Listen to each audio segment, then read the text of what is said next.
కర్ణాటకలోని నేత్రావతి నది ఒడ్డున ఉన్న ప్రసిద్ధ పుణ్యక్షేత్రమైన ధర్మస్థల కేసులో సంచలన విషయాలు వెలుగులోకి వస్తున్నాయి.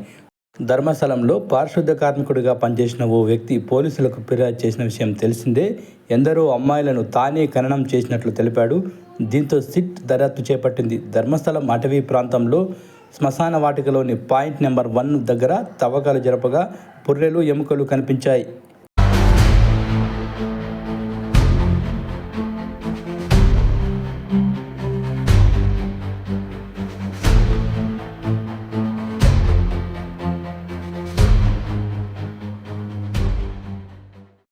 ఈ తవ్వకాల్లో బయటపడిన అవశేషాలు మహిళలు అయి ఉంటాయని సిట్ అధికారులు అంచనా వేస్తున్నారు. గత 10 ఏళ్ల సమయంలో ఈ ప్రాంతంలో దాదాపుగా 450 మంది మహిళలు కనిపించకుండా పోయారు.